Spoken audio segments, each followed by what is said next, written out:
The wind cut through Redrock County like a knife that afternoon, sharp and dry, stirring the dust across the empty road that led to the one-room schoolhouse standing proud yet lonely at the edge of town, where Miss Eveline Harper stayed behind as always, grading papers in the flickering golden light of the setting sun while the rest of the town was bustling with its daily business or winding down inside saloons and supper tables. She sat there, rigid and proper, her frame slightly hunched over the desk like she was holding the weight of every quiet year she had endured in this forgotten place, her dark hair tightly coiled in a bun, her spectacles slightly crooked on the bridge of her nose, and her hands pale and slender gripping a red pen not out of duty anymore but out of habit, because there was little left in her day that could distract her from the silence that crept in once the children were gone, and though she would never admit it aloud, and wouldn't let herself cry about it at night, the truth settled in her bones like dust in the corners of her house. She was lonely, painfully, endlessly lonely, and every passing year only made the quiet more unbearable. Like time itself was mocking her for dreaming once of passion and warmth and the kind of love that lit fires inside ribcages. But those dreams had been buried long ago under disappointment and the polite rejection of every man who called her Miss Harper with a tone that said respectable but never desirable, and so she let herself become a pillar, firm and unmoved, a woman of rules and intellect and control, never letting anyone close enough to see the ache beneath her eyes or the way she still stared at the stars sometimes, wondering if someone out there was meant to find her before she faded completely into this life of service and solitude. But everything changed the day he arrived, riding into town on a storm-black stallion like he was a ghost out of the Old West, his hat tilted low, his eyes burning beneath the brim with the kind of wildness Eveline hadn't seen outside of stories and dreams. And the first time she saw him he was leaning against the saloon post like he owned the town, his arms crossed over a chest that looked like it had wrestled bears and won, a matchstick between his teeth, and a stillness in his posture that warned of a man who didn't speak unless he meant every word. And when he looked up and saw her passing across the street in her high-collared dress and tightly wound hair, he didn't leer or whistle or nod politely like the others. He stared, not in a rude way, but in a way that made her heart punch against her ribs like it had been startled awake, because there was something in his gaze that said, "I see you," not the school teacher, not the spinster, not the symbol of proper femininity, but you, and it rattled her more than she let on. Made her walk faster back to her house with her books pressed to her chest like they could shield her from the flood of feelings that had lain dormant for years and now threatened to break through the cracks she had sealed so carefully. And over the following days he didn't disappear like the other drifters, didn't get drunk and get arrested or leave behind a trail of broken hearts. No, he stayed, sitting on the porch of the general store, sometimes helping old men load supplies, sometimes just watching the town like he was waiting for something or someone, and Eveline could feel his eyes on her wherever she went, not in an uncomfortable way but in a way that made her skin flush and her breath hitch. And though her mind warned her that men like him were nothing but danger and heartbreak, something deeper, something hungrier whispered that maybe danger was better than dust, maybe heartbreak was better than silence. And then one evening as the sun dipped low and bathed the town in amber, she was locking up the schoolhouse like always when she turned and found him standing there at the fence post, arms folded, hat in hand, and she froze because up close he was even more enormous than he seemed. A wall of muscle wrapped in denim and leather, with eyes the color of storm clouds and a jaw lined with stubble that begged to be touched, and when he spoke his voice was gravel and whiskey, low and slow, like thunder rolling over hills, and he said, "You always stay this late." And she blinked, her fingers tightening around the keys as she tried to compose herself, managing only to reply, "Someone has to prepare tomorrow's lessons," to which he smirked, stepping closer, boots crunching softly on the dirt, until he stood just a breath away, looking down at her with a gaze that made her knees feel weak and her mouth dry. And then he said, "Ain't no one ever prepared me for a woman like you," and her breath caught in her throat because it wasn't flirtation, it was a statement, heavy and raw and real. And she tried to dismiss it, tried to retreat behind the safety of sarcasm or formality, but he wasn't having it, and as she turned to go he stepped even closer, not touching but surrounding her with his heat and scent of smoke, pine, and leather and said, "You think I came into this town for whiskey or work?" And she paused, heart hammering, not sure if she wanted to hear the answer, and he growled, actually growled, low and primal, sending chills down her spine as he said, "I came because I saw you in my dreams before I ever saw you in the flesh, and now that I've found you I'm not walking away." And her brain screamed for logic and safety, screamed that this was madness, that he was dangerous, but her body, her starving, touch-deprived body leaned forward before she could stop herself, drawn to the heat and certainty of him like a moth to a flame. And when she tried to argue, tried to say, "I don't believe Ina," he cut her off with a snarl, his voice dropping even lower, saying, "I'm claiming you tonight." And the words crashed into her like a wave, stripping away every wall she had built, every lie she had told herself about what she needed or didn't need, and she wanted to slap him for being so arrogant, wanted to scream at him for daring to speak like she was something to be taken, not asked of, but she didn't, because deep down, in the place she never let anyone see, she didn't want to be asked anymore. She wanted to be wanted, claimed, not because she was proper or intelligent or useful, but because someone saw her and couldn't stay away. And that night, as she lay in bed staring at the cracked ceiling and listening to the crickets sing outside, she thought about that growl, that promise, and her fingers pressed against her lips as if to trap the tremble that had taken hold of her. And for the first time in years, Eveline didn't feel cold, as she felt like something was coming, something wild and terrifying and beautiful, and though her mind raced with doubts, her heart whispered one word over and over like a prayer, "Finally."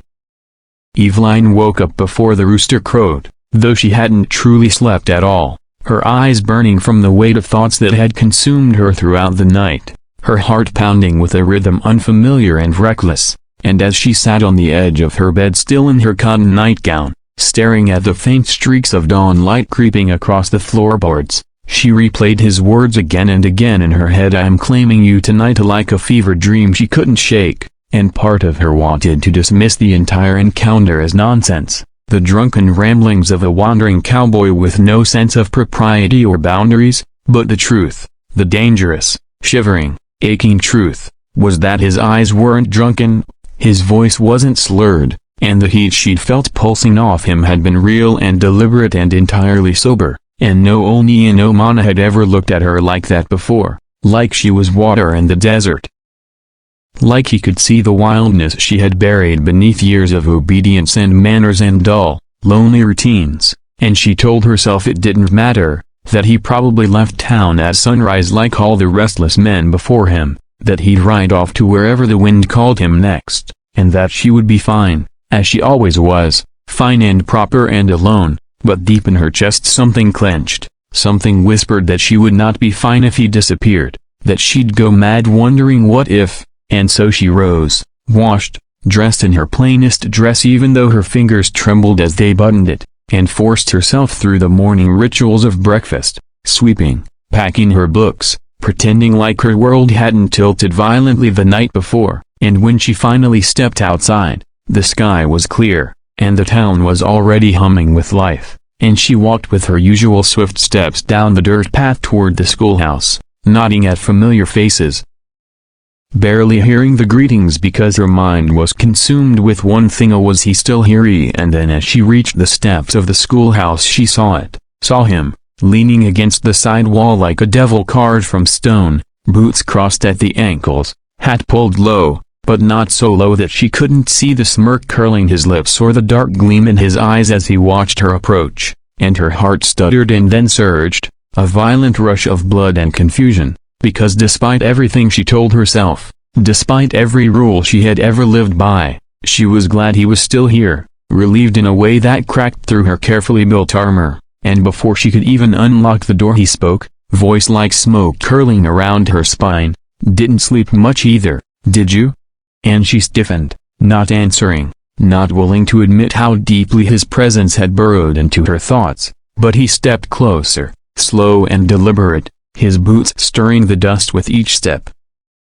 And when he was close enough to touch, he stopped, his hand reaching out but hovering just shy of her arm like he didn't want to scare her off. And when he said, "You ain't meant to be alone, Eveline," it was so quiet, so gentle, that it made her chest ache because it wasn't a demand or a threat, it was an understanding, a recognition of the loneliness she wore like a second skin, and something inside her broke open because she didn't want to be alone anymore. She didn't want to keep pretending that her quiet life was enough, and without realizing it she had moved closer to him, the air between them thick with tension and heat and the terrifying possibility of more, and then he did touch her, his fingers brushing her waist, not possessive, but grounding, like he was reminding her she was real, that he was real, and for the rest of the day she floated through her lessons in a daze, her voice steady but her thoughts chaotic, every moment haunted by the feel of his fingers, the growl of his voice,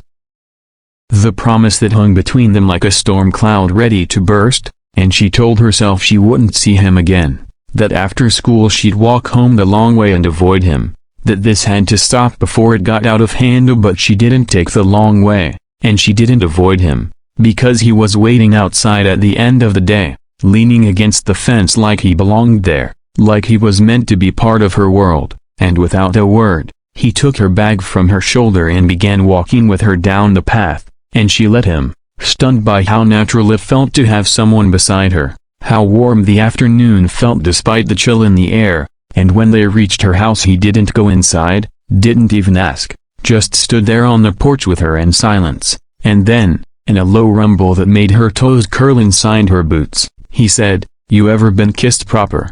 And the question hit her like lightning, not crude or mocking but serious, almost reverent.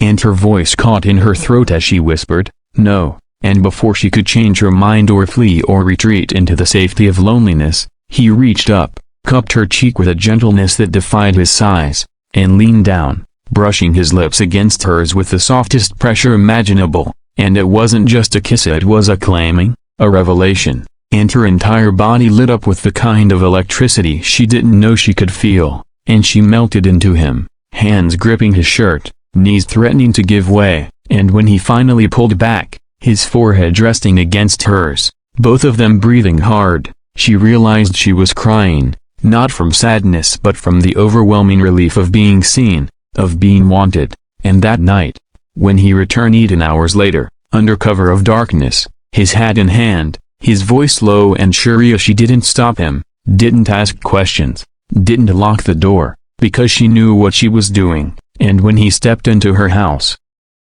ducking slightly under the doorway, the air shifted, thick with anticipation, and she led him to the sitting room where the fire still glowed, casting golden light across the worn furniture and the books stacked in corners, and when he reached for her, it was with a relevance that made her gasp, his hands warm and rough and worshipful, and he didn't rush, didn't tear at her like a man starved, though she could feel the restraint in every muscle. The way he trembled slightly as he held her, but he waited for her, waited for the nod, the whispered yes, and then he kissed her again, slower, deeper, until she forgot where she ended and he began, and as he lifted her gently, as though she weighed nothing at all, and carried her to the bedroom, she clung to him like a lifeline, breathless and raw and alive in a way she hadn't felt since she was a girl, and when they came together it wasn't frantic or raw, it was tender and wild all at once.